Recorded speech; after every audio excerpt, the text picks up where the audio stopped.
This is the Miller Lite Cowboys Hour. Supported by Albertsons and Omni Hotels and Resorts. Brought to you by Miller Lite, the only beer of the Cowboys. It's Miller time. Albertsons and Tom Thumb, the official supermarket and pharmacy of the Dallas Cowboys. Choose VA. Veterans get the benefits you've earned. Visit choose.va.gov. And by Geico. 15 minutes could save you 15% or more on car insurance. Now, your hosts, Shannon Gross and Brad Sham. And welcome, everybody. It's the Cowboys Hour, and it's Victory Monday. Yay! Let's go! Almost forgot because yesterday was Victory Sunday. Yeah. Had a day off. That was crazy. But here we are. It's Victory Monday, and here we are in our regular stop on Monday night, except not in the place that we want to be because thanks to COVID, we are limited to being virtual on this program for the rest of the season, much like the football team is in most respects. So Shannon and I are here in the luxurious Cowboys podcast studio. Warm podcast studio. It's warm. It's magnificently appointed. It's very well lit. I can tell you that it's highly fumigated. We got plexiglass everywhere. And then in his own little safe space, we are just delighted to have one of my favorite men on this team this year, defensive tackle Carlos Watkins. And Big Los, am I happy to have you here. Thanks for being with us, man. I appreciate y'all guys having me, man. Now, we'll remind folks once again, in this virtual format, you will hear a slight delay because it takes a moment for the signal to go from us to Carlos and then from him back to us. So there'll be maybe a little pause while we wait for everybody to hear everybody. And we are always delighted to have you wherever you are listening around the Dallas Cowboys radio network. And for those of you who are watching, whenever you are watching, streamed on DallasCowboys.com. Carlos can't see us, but we can all see him. So wave to everybody, Los. Wave to everybody so they can see you. There he is. Big Carlos. Big Carlos. And one of the, is it 22? One of the 22 touchdown scorers on the Dallas Cowboys this year. I think I remember hearing you say in Oxnard, watch me now, I'm going to get one this year. Did I hear you say that? Do I remember that correctly? You probably did, honestly. You know, I'm always talking. I manifest things, so you know that's just me. So you probably did hear it. Oh, it's this. We had Neville on here, Neville Gallimore, last week, and we were talking about speaking things into being. And so there you go. That's exactly what you're talking about. Okay, so here we are. Here we are going into the playoffs, and I was struck by something Mike McCarthy said today. It made me think of something we heard him say on Hard Knocks, which, and Los, you may remember the team speech. He was very animated, which I guess he gets with you guys from time to time, does not get that way with us. But I remember seeing the snippet on Hard Knocks where he said, you know, we're not here to make the playoffs. We're not here to win a division championship. You remember the speech, right? He said, we are here to win a championship. So today, he said, at his Monday press conference, he said, you know, we're not surprised to be here. Now, this is what we were planning for. This is not a surprise to us. When it's been, now you've been in the playoffs a couple times before with Houston, but when it has been the emphasis from the very beginning, like it was with Coach McCarthy, does it change the exhilaration of being in the playoffs any? Nah, I mean, because what he said is the truth. I mean, long as from the start we knew what the goal was, you know. But you know, you do have your number one goal, and then you have other goals. You know, you follow through to get to that goal, and that's kind of how we took it. You know, the mindset of, you know, what's the one way to eat an elephant? You know, they say one bite at a time. And that's literally the only way we can, you know, that's literally the only way you can. So that's kind of the mindset, you know, we take, but we know what the goal is, though. You were one of the veterans who played quite a few snaps Saturday night in Philadelphia. Tell everybody, because as you well know, there are a lot of people who said, well, don't play anybody. Don't risk anybody getting hurt. It looked like, as a team, you got a lot out of playing that game. What do you think, as a veteran, that you got as a group out of playing that game Saturday night? I feel like it's always things you can work on.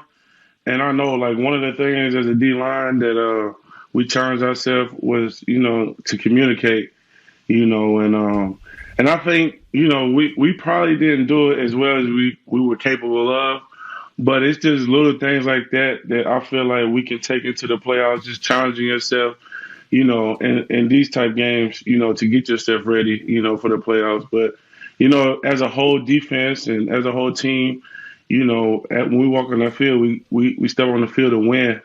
So the mindset and nothing like that changed. We just challenged ourselves, just like communicate or execute better. That was really just the main focus. Carlos, you got the rare Sunday off during the season, although it seems like it's getting more and more common with the Cowboys. They're getting more than one Sunday off with the bye week and the 2 Thursday night games. But Brad asked this question earlier in the season to one of the guys. I don't remember who it was, and it is a fascinating question when you talk to pro athletes, because some guys, when they're away from the facility and they're not playing, they just want to get as far away from football and the sport as possible and unplug and unwind. And then there's some guys that are just football nerds, and they will sit there and watch college, high school, NFL. How did you spend your Sunday off? Did you relax and get away from football? Did you watch all the craziness that was the NFL yesterday and all the games? How did you spend yesterday? Oh yeah, I'm that football nerd. I can't get away from it. I love the game. But I rested up until like 12. As soon as the first game came on, I tuned in. I think I was really wanting to watch the Jacksonville and the Colts game, but I couldn't get it on TV.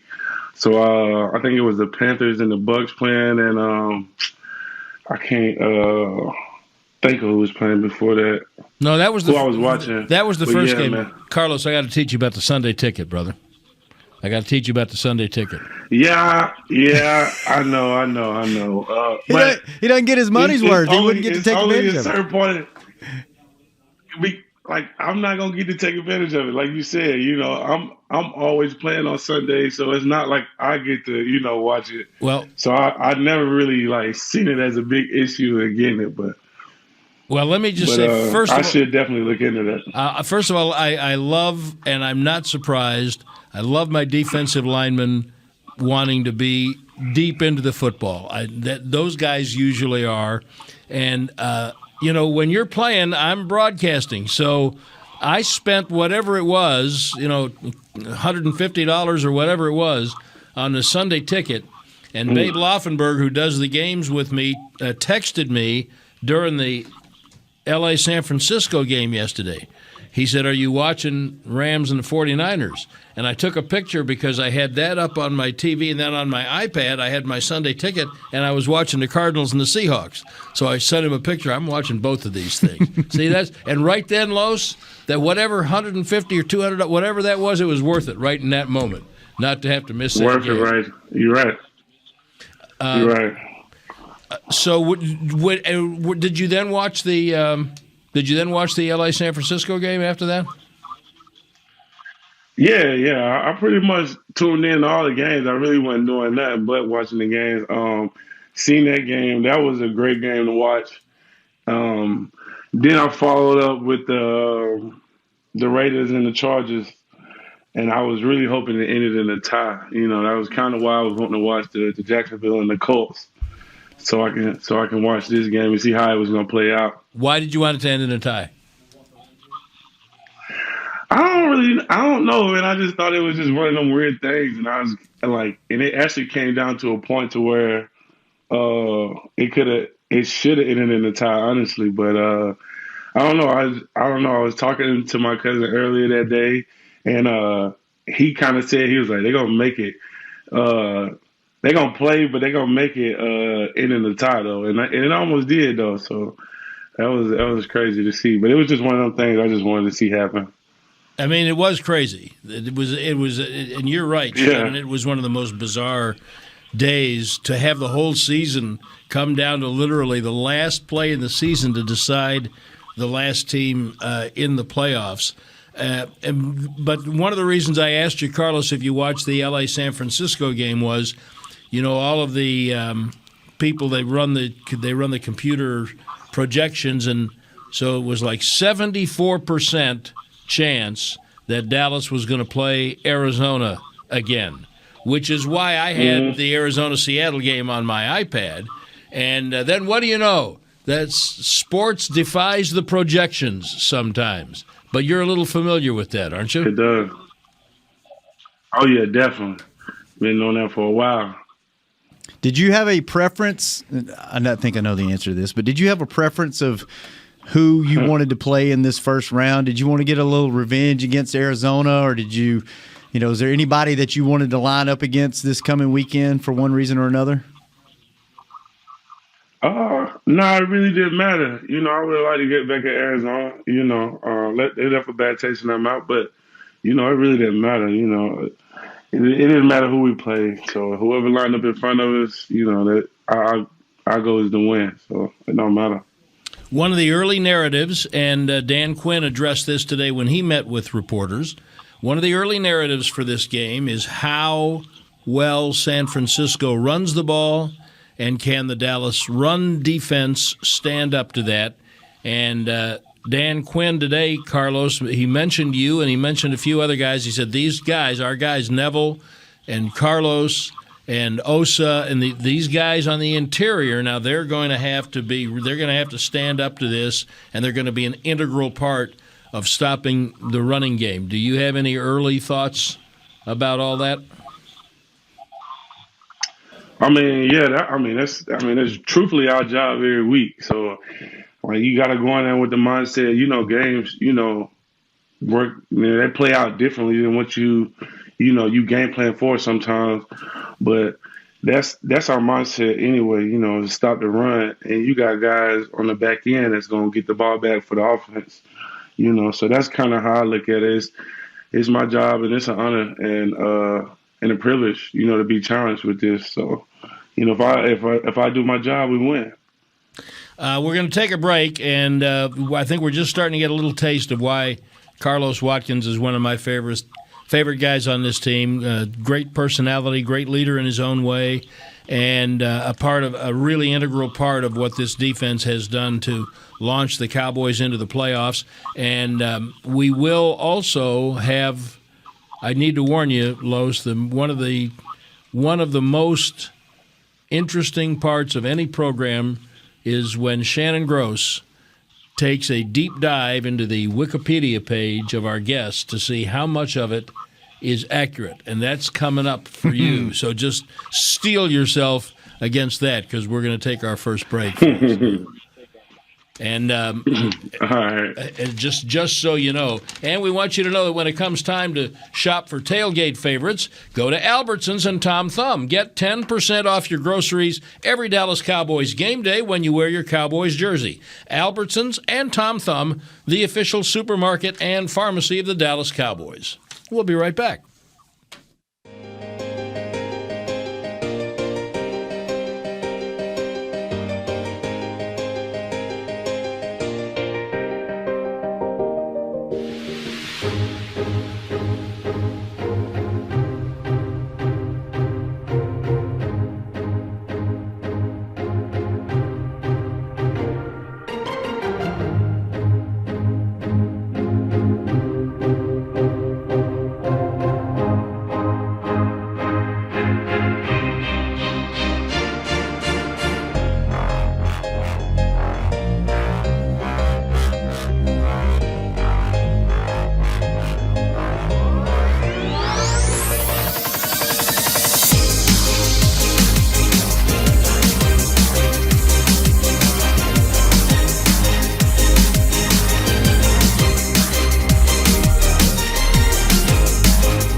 Miller Lite Cowboys Hour, supported by Albertsons and Omni Hotels and Resorts.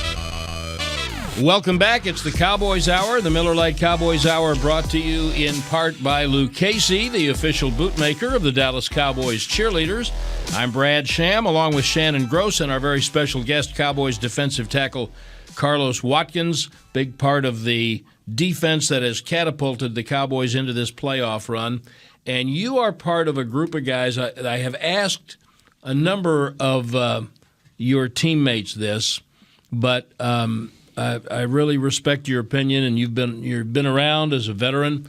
I think J-Ron was the first one we talked to about this. There were 8 of you, veteran free agents, who signed and made the team at the beginning of the year, 8, who had been with different teams, with all the other rookies and everything else, and then the returning veterans.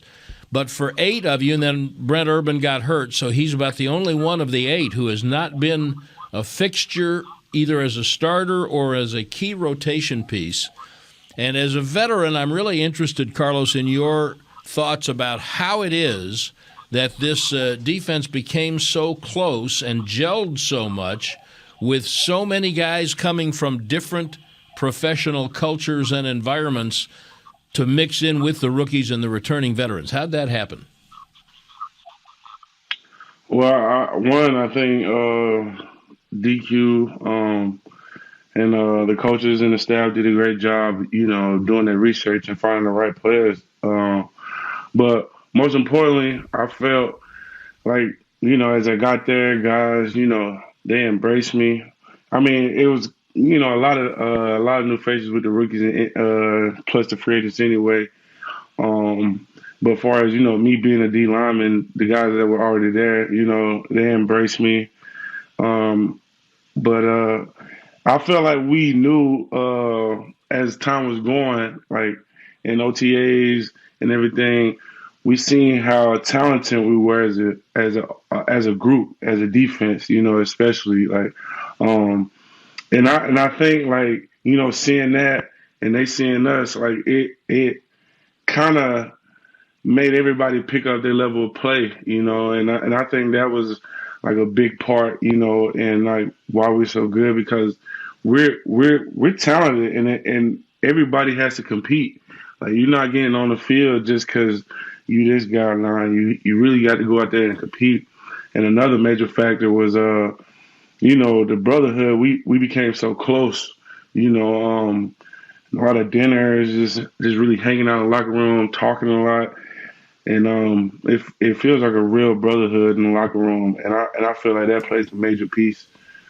So you talk about you looked, and a number of you have said this, almost everyone, that you saw in OTAs that you were talented. Now we're talking about a team that defensively last year was just flat not good.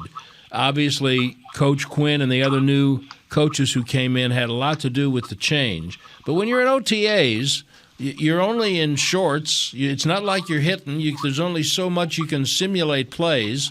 And you're in meetings. You guys see things we never see. What did you know then? That's really early, it seems to me, to look around and say, oh, look, we're good. Nobody knows it, but we're good. And you can't do anything that resembles what real football is at that stage. What was it? What was the tip-off? And that's like one of the main reasons, because like, football is a physical sport, and OTAs, you kind of die down on the physicality and everything. So you really get to see a lot of athleticism, especially up front as a D line. Like, if you're able to win a pass rush and OTAs when you really can't bull rush, then guys, have something special about them. And then, coaches challenging us to fly around, and you just get to see everything, like you might not get to see the physical part, but just know, like, by seeing the athleticism and the plays they were making then, it really kind of gave us a heads up on like in the direction we were heading, like far as a group and talent. And here's the other thing I wanted to ask you, and I asked Coach McCarthy this today. you've got a bunch of rookies. Now, they're not rookies anymore because they've played 16, 17 games, but they have never done this. You've been on 2 teams that made the playoffs in Houston, and if one of these rookies comes up to you, or even not even a rookie, second-year guy like if Neville or Osa, one of those guys comes up to you and says, Bohanna, and says, Los, everybody says the playoffs is so much more intense. Tell me what's different. Tell me what I am fixing to experience that I have never experienced before. What's going to be different? What do you say to them if they ask you that? Like that's something like in the D-line room, but I would tell the guys like before we even got to the playoffs, I said we need to go and start to instill a mindset of like win and go home, because that's really the only difference. Like I could say like in the playoff, teams do get there. I mean, they're in the playoff for a reason. They're a good team. But, like, you got to have the mindset. We try to instill it early on before we got to the playoffs is win or go home. That's the really main difference. But, like, over the season, if you kind of have that mindset and instill it into yourself, early, and nothing really changes because, like, the game plan is to always win. And that's so whatever, like I say, whatever you feel like you need to do to get better this week, or you need to challenge yourself to help you, improve this week or anything. But I don't really think the mindset should really change. Just knowing the fact that it's win or go home. But I don't want to add any more pressure on them. But it's the truth. So that's the only thing that really changes. Nothing should really change as far as the work and the process throughout the week for the game. But so I tell them nothing really changes. It's just a game. You just got to be on point. That Shannon, that is so interesting because one of the things that Dan Quinn said today, that's Carlos. You obviously been listening to DQ. He said in playoff football, if you want to play good defense, he said he's told this to Micah, but also everybody else. So you don't need to put a cape on. You just need to do your job and don't chase plays. But when the play comes to you, then you better be ready to make it. You better be right there to make it. And that what you're saying, Carlos, is that's been what they've preached to you all year long, right? Yeah, yes, sir. I mean, that's been the mindset. I mean, that's why I say nothing really has to change. Like, the level of focus, if you can raise it, you should. But it should be like that every week. So that's why we just need to do our job. Just take it as that. All right. Well, now we've reached that point.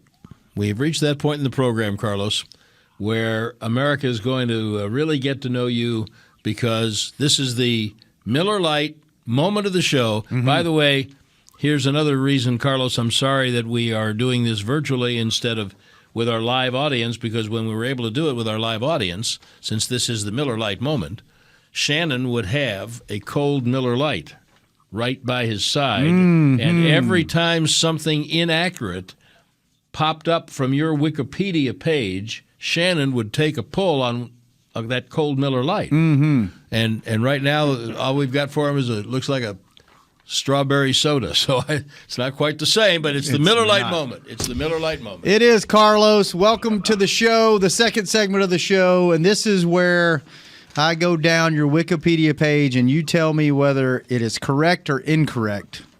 And usually I have a good buzz by the end of this segment, but I'll just drink this strawberry soda and then we'll be fine. So you tell me if this is true or not true as we go down the list, all right? All right. All right. Carlos Watkins was born December 5th, 1993. You're an American football defensive tackle for the Dallas Cowboys of the NFL, and you played college football at Clemson. How are we doing so far? Oh, yeah, 100% right now. That's true. Okay, good deal. And if any of this is inaccurate, it's not my fault. This is, if you don't know, you can update this on your own. So if any of it's wrong. I used to say I would go in and update it, but I don't do that, so you can go change it if you want to. So, says you attended Chase High School in Forest City, North Carolina, and as a junior, you tallied 50 tackles, 29 for a loss, and 14 sacks. I mean, I couldn't tell you the stats. You know, that might be a little more than what I have, but that sounds about right, though, for our sacks, though. Okay. And then, TFLs, I don't know. Okay, well, that's understandable. It's been a little while since you were in high school. Now, just for the record, we would let you take a sip of a Miller Lite right now. Right. Just on general purposes. Yeah. Oh, yeah, absolutely. Might even have a couple sips there, Brad. Okay, good. The strawberry fan one time. I got you. All right, here we go. I got you, Carlos. All right. Says as a senior, you made 15 sacks and 1 interception and 5 forced fumbles. So this interception thing goes way back with you, man. This isn't just some fluke that happened against the Saints. This is like high school, right? Yeah, it started in high school. I can remember the play like it was yesterday. Really, Carlos with the hands. I tell you what, AB is my guy, but you need to get AB out there on the jugs machine with you because he needs to learn how to catch those balls that hit him right in the hands. That's my dude, though. It's in my DNA. It's in my DNA. Shout out to my pops. Shout out to my pops. It says you played in the Shrine Bowl and the U.S. Army All-American Bowl. You also lettered in basketball, you averaged a double-double, it says, over 21 points and 10 rebounds per game as a junior. Yeah, basketball was my first love, Madison. So I love playing basketball. You know what? After this segment, later in the show, I want to ask you who your starting 5 would be on the current Cowboys. We asked that to Malik Hooker on our daily podcast, and he gave me his starting 5. So I want to know yours. Says you accepted a football scholarship from Clemson University. Yes, sir. Who else offered you? Did you have any other offers? Bama, Florida, Notre Dame. I mean, it was a good bit of people who offered me. A lot of people in the ACC, a couple SEC schools like Georgia. I can't really think of all of them, but it was quite a few schools that gave me a scholarship. Yeah, some pretty decent schools there that you got offers from. It says as a sophomore in 2013, you played in 3 games with 1 start before being involved in a car crash which caused blood clots in both of your legs that ended your season. Mm-hmm. Yeah, that had kind of set me back a little bit, but it's a part of the journey and the story. Though I feel like I wouldn't be here today if I didn't go through that. Yeah, I never knew that. That's interesting. As a junior in 2015, you had, here we go again. It gives up some other stats, but here's the interesting one. You had an interception, which you returned for a touchdown. You were named first team All-ACC, and in a critical game against the University of Notre Dame, you made a game-winning tackle on a last-second 2-point conversion attempt. Yep. That was one of the craziest games of my college career right there. Yep.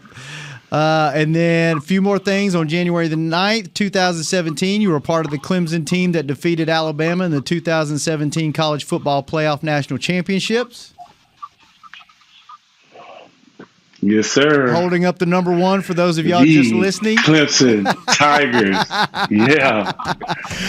And then, let's see. Yeah. It says you were selected by the Houston Texans in the 4th round, 142nd overall of the 2017 NFL Draft. The Texans acquired the pick by trading Brock Osweiler to the Cleveland Browns. Yep. Okay. That's true. And then 2 more things here. On March 22nd, 2021, you signed with the Dallas Cowboys to play as a defensive tackle in a 4-3 defense. And in 2021 also, you won the Destin Fishing Rodeo by hauling in a 329-pound bull shark on the 2nd day of the tournament.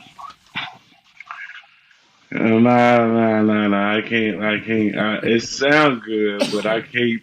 I can't take that. All right, I made that can't take that one. I made the last one up just so I could have a drink of my Miller Lite. So, Carlos, thank you for playing along with us. That's been our Miller Lite moment of the show. But there is nothing fake about the Blue Marlin hanging on the wall behind Carlos, and we'll talk about that when we come back on the Cowboys Hour with Carlos Watkins. And at the Omni Frisco Hotel, you can kick off your stay at the official hotel of the Dallas Cowboys with style.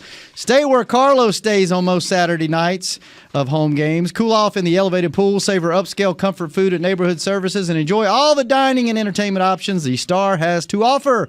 Visit omnihotels.com/Frisco to learn more and turn the next home game into a weekend getaway. We'll be right back with Carlos Watkins on the Cowboys Hour.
Miller Lite Cowboys Hour, supported by Albertsons and Omni Hotels and Resorts. Welcome back to the Miller Lite Cowboys Hour. Brad Sham, Shannon Gross, our very special guest, Cowboys defensive tackle Carlos Watkins on Victory Monday. Yes, Victory Monday. yay, let's go. And we mentioned after Shannon snuck that Miller Lite note in the Wikipedia probe of Carlos about the catching the big bull shark. We mentioned, for those of you who are not streaming right now on DallasCowboys.com, there is a gigantic 99-incher. What was it, 140 pounds, Los? Yeah, 140, 150 pounds. Oh, gained 10 pounds just in the last half hour. That fish done gained 10 pounds. No, that's hay. It wasn't accurate. It wasn't accurate. I didn't get it on the scale. Where did you catch that at? It was in Cabo. I went out, me and my girlfriend took a trip to Cabo, and she surprised me with the deep sea fishing out there. And that's what I came out with. That's pretty awesome because marlin are not the easiest fish to come across and land. So for that to be a surprise fishing trip and then you to actually catch one, that's pretty freaking awesome. Oh yeah, for sure. I love fishing too, so it was a great experience. How would you compare landing a 150-pound marlin, or it might have been 180 pounds now? I'm not too, but how would you compare landing that 12-foot, 200-pound marlin that's up there on the wall behind you, and trying to pass rush against Zach Martin? Whew, I believe the marlin gave me an easier fight, though. Honestly. For real, like I was hearing stories. One guy before me had went out there. He was like fighting to get him in for like 2 hours. It took me like 20 minutes to reel him in. Yeah, Zach, he's one of a kind, dog. That's not an easy task at all. It's not an easy task. You know, I was talking to Nate Newton, the great Nate Newton, that won 3 Super Bowls with the Cowboys, 6-time Pro Bowler. Who, by the way, just got elected Yes. to the Black College Football Hall of Fame. He did last week From Florida A&M. Yep. Proud of Big Newt. Proud of Big Newt. And Yeah, congrats. we were talking about, he loves Zach. He calls him the president. And we were talking about what makes him such a great offensive lineman, and he was just saying once he sits, like you can't move him. And what going against Zach, what does he do different that makes him so hard to play against? I think it's just really everything. Like it's like a lot of players have a weakness. And like he's one of the rare guys that just doesn't have a weakness, I feel like. And part of that comes from just how he practiced. Like every rep, even like we might not be in pads, this is a walkthrough, but he's taking every step like a game rep. And I really see it, like, day in and day out. And that's what I feel like makes him special, though. The works he put in, and you can see, like he's one of a kind. You're not gonna see you don't see too many like him. Just say that. So, some of the things that you were talking to Shannon about in his dive into your Wikipedia page led me to a couple of other questions. One is you talked about basketball being your first love. Those were some pretty good statistics that Shannon had down there. Did you at any point prefer to pursue basketball instead of football, or when did you decide this was your sport? When I stopped growing, that was kind of the deciding factor. If I could have got up to like 6'8", I think I could have been in the NBA right now, honestly. But that's just me. Yeah, once I stopped growing and really see, and plus I didn't really have no like big offers in basketball. Like maybe if like a top ACC school or something like that offered me, I might have went. But yeah, I didn't have the right offers to not go football. We're very similar when it comes to the giving up the basketball dream when you stop growing, because I did the same thing. That's why I quit pursuing basketball in like 5th grade. Is that why you're not in the NBA? Because I'm 5'9". Well, you do. You and Carlos have a lot in common. Very true. Los, Shannon asked, don't hurt yourself laughing at Shannon now. Hold on. Shannon did ask you a question though before that really intrigued me. The top 5, the one you asked. Yeah. Who would be? And I didn't realize this, but Malik said he was a basketball guy too, and he that's his first love. So, and him and Noah Brown played a lot at Ohio State. So he was giving up me as top 5. Who would be your starting 5 on the current Cowboys roster if you had to pick? Ooh, this is tough because I really haven't got to see him out there on the court, but just from looking. Can you tell anything from myself, Can you course. tell anything from the hamper ball that guys play in the locker room? Can you tell anything from that? It's hard though. I feel like you got some guys that can actually shoot, and you can tell by the jump shot that they can play basketball. And then you got some guys you just be like, wow, like it never looked like they shot a basketball a day in their life. Like it's pretty tragic. But Okay, sorry, you're top five. I feel like you can tell. It's tough. So, of course I'm gonna be in the top five.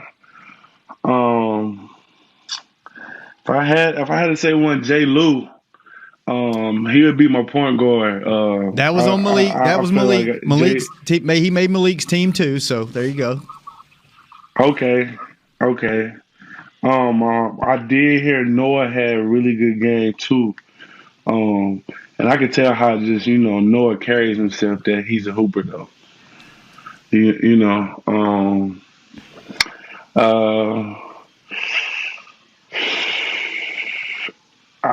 I want to say Trey.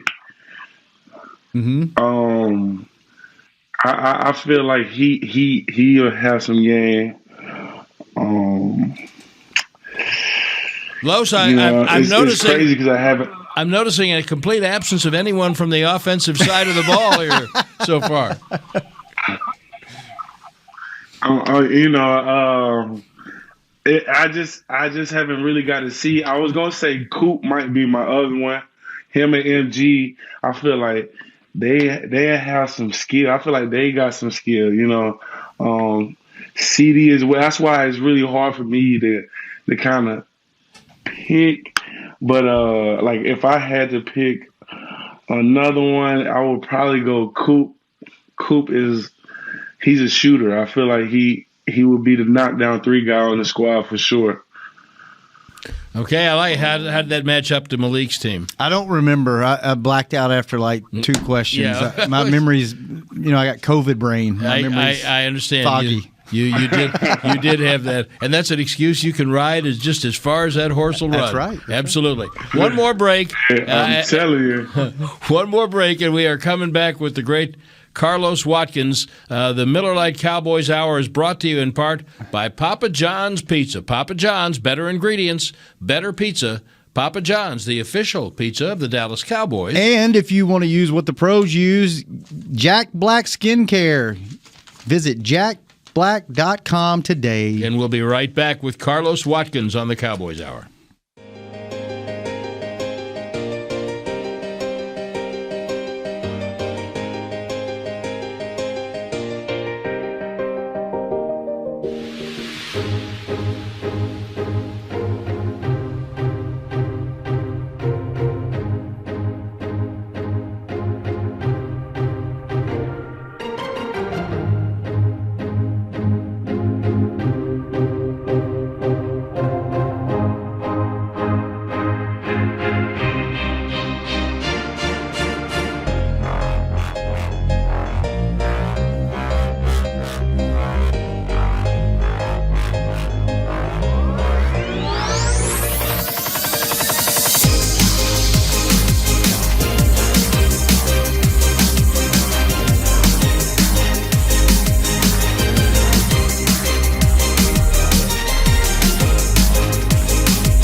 Lite Cowboys Hour, supported by Albertsons and Omni Hotels and Resorts.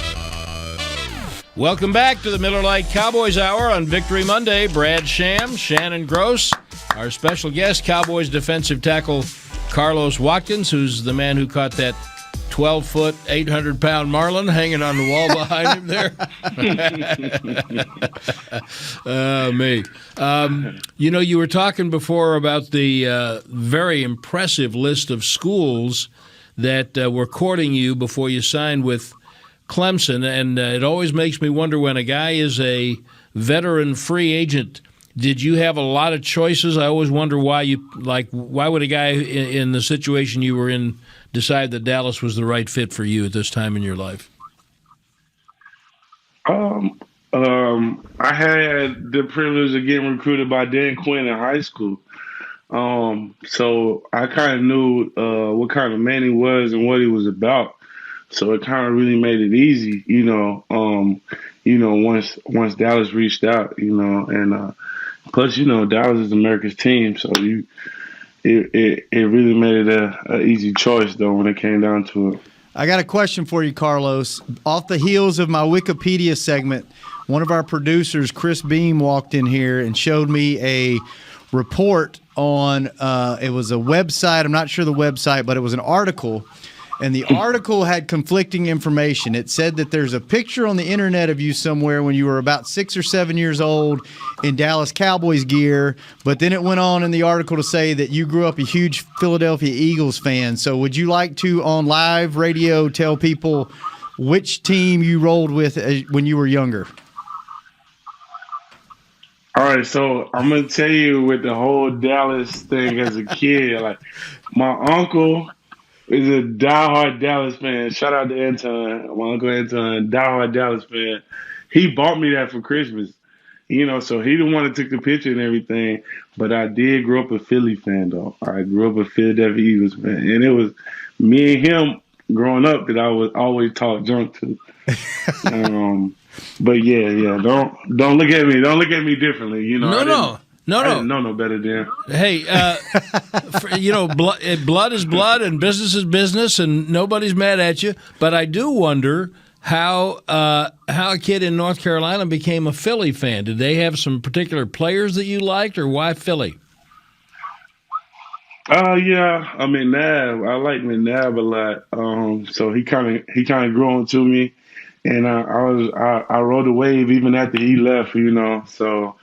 McNabb was, I don't know why I was a big McNabb, Brian Westbrook fan, and Brian Dawkins too. Though I love defense, and Brian Dawkins was like, you don't really see that his kind on the field anymore. So, they grew on to me for sure. Well, you just named 3 great players, so nobody can really be mad at you for that. Did you hear it from anybody when? Who knew you were a Philly fan when y'all went up there and beat them so bad there the other night? No, I don't really think they ain't have too much to say, honestly. They didn't have too much to say. You're a really chill guy, especially for I feel like the defensive line is like that. They're either one extreme or the other. They're either very loud and outspoken, or they're very relaxed and very chilled, like almost like offensive linemen. What do you always find this interesting? What do you do on the plane rides? Do you sleep? Do you watch movies? Do you play cards? What's your thing on road trips? I mean, I'm doing all the above, honestly. I play cards. I actually was watching movies this flight. This last game, I watched movies on the way there and the way back. But I get active, though. I mean, I'm the one walking around the plane, just laughing, talking, just having fun. So, yeah, I do a little bit of everything. Now, Shannon just outlined some different personality types, and this D-line room is one of my favorites because of some of those personality types. So clearly, I think we've established that Basham, who we had on very early in the year we had on this show, he is one of those, shall we say, outgoing types, and he and Randy Gregory seem to be kind of birds of a feather a little bit. and certainly D. Law. There's nothing shy and retiring about DeMarcus Lawrence. Not at all. Not at all. D. Law, he. Go ahead. No. I was just going to say, is he still? I mean, he missed so much of the season, but I'm told he didn't miss any meetings really. I mean, his personality is so big. Is he still the leader of the room? Oh yeah, no doubt. Law. When he went down, we was all devastated. But he stayed around. But he has this focus about him, like he locks in, and his energy, like he really wants to win, like, and you could tell he's another one where you could tell by his practice, his perfects his craft, but yeah, he's one of those that his energy and leadership plays a big role in that D line. Now, this is a question I wish I had the opportunity to ask you, like on Thursday of this week. But you watched the tape today. I'm curious about, because you mentioned the focus and locked in, and from what I've been told, the switch flipped as soon as you all land. I know that's Coach McCarthy told you that. We've all seen the clip on social media. When we land at 4 a.m. on Sunday, then that's the starting line. But have you noticed that guys are already, even on Monday night, starting to get a particularly intense focus because this is a playoff game? I mean, I feel like, it's the same focus we've had all year. Nothing. I feel like our guys has been locked in all year. So I don't feel like, our level of focus has changed any. We come in, we just get prepared like every other week, with the mindset of is do or die.